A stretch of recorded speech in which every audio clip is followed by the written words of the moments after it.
this country support him tremendously. And let's see what will happen on November 5th. I mean, why was it important for him to go back to Butler? I think he wants to finish what he came to do, to finish his remarks, his speech, and show that we will not stop, that one shooter will not stop him. And you wrote about it in the book. You ended the book on the assassination attempt. The way you saw it, you played it back, and then you watched it again with Barron. How do you feel today about it? It's still very hard to see it. And new videos comes out, new digital videos comes out, the way his head was positioned, what would happen if he would not turn his head. So it's very hard to watch. Do you trust the Secret Service? I have a great team and my detail around me, and my husband as well. I think there's some holes, something is going on the top level, or it was when that shooting happened. I know some people changed the positions, but let's hope that will never happen again. You know, you talk about the top level, you can talk about the top level of all of these agencies, right? The FBI, the CIA. I mean, the top level appeared to be against President Trump and yourself from day one. Do you trust any of the agencies? Well, it's hard to say that you trust, right? Who you really trust. You want to, but it's always a question mark. You know, it's quite incredible to me that we are going on almost 10 years of these kinds of attacks against you and your husband, the president. Do you want President Trump to hold people accountable should he return to office? Well, that will be his decision. They have much more knowledge what is going on behind the scene. So I don't know what somebody didn't do, but I think everybody should follow the law. You write some things in the book that I didn't know. Your bank canceling your account, you know, this pushback from so many areas of your life that you never saw before. But suddenly, the powers that be wanted to cancel you. What happened and how did that feel? It happened already in the White House, and soon he announced for politics, but later on, more when we left the White House, when I established my own business.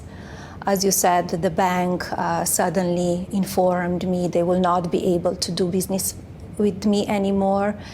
Also, I had very prominent email distribution service provider just rapidly terminated my agreement. So suddenly, as well as the university. I was all agreed that they will accept my donations for the foster students, and because of the board directors, they called back, they found out that it was me, they didn't, they said we cannot go on. And it's very, very sad, because who suffered? They were children from foster community. They didn't have a scholarship that somebody will provide for them. They didn't want to do business with me because of political affiliation, my political beliefs. And you know, that was one of them, one of the canceling project. Has it changed, do you think, in the last few years at all? I think some people got the courage and they said, like, they see it, what's going on, and they're not afraid to speak, but it's still going on. I think it's still cancel culture, and that trend, it's still going on. You thought about what's most important to you and what role you'd like to take on, should you get the chance again? I think the most important thing is to establish the theme around you, that they serve you because they serve the country. Yeah. And what about the roles and the value that you will bring to the table? You've talked so much about children and women. Will that be a theme that you will get around or do new initiatives should you become First Lady again? Correct. I will continue my Be Best initiative and expand and see also what is important at that time. Because as we see, the world is changing so fast. And what will happen next year, we don't know. We don't have a crystal ball. So I will do my best that I can to support women, children, and well-being of them. So after I left the White House in 2021, I established my two platforms, Web 2 and Web 3, blockchain platforms that I create an art and collectibles, and all it's available on those two platforms, melaniatrump.com and usamemorabilia.com. So with that, I established Fostering the Future initiative. What it does is providing the financial support for the children from foster care community. So they have education, and I'm very proud. I have many students now in universities, and they're doing very well and they're thriving. So if we are back in the White House, I will expand that and add more stuff. I have more ideas. Are you surprised by these polls, that they're so tight? I mean, President Trump talks about his plans all the time. You said drill, baby, drill. He talks about foreign policy, Israel, very close to his heart. And yet, Kamala Harris, his opponent, has not talked very much about her plans, and yet the polls are so close. What do you make of that? I don't believe in polls. I never did. I think on the end, people really see it, what's going on in the country and how this leadership is performing. It's very sad what's going on even in all of this country, that they were hit with hurricane. It's heartening to see on the television the people that they are suffering and calling for government to help them. Well, you're right, and President Trump went to Georgia.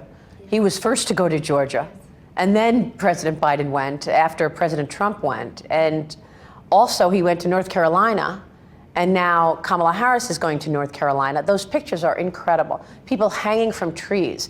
And now we learn that FEMA is out of money. Many congressmen have written to Alejandro Mayorkas saying, why did you spend so much money on illegal migrants, and now FEMA is out of money? What can you do about that as First Lady? I think what they need to do and what we can do is connect with businesses. So, private businesses and big businesses that they could help. Establish foundations that they could help those people in need, because they're suffering. I remember when I visited states when it was a hurricane, I was there with people. I was praying with them, sharing the stories, and also serving the food. And we were there with FEMA, helping them.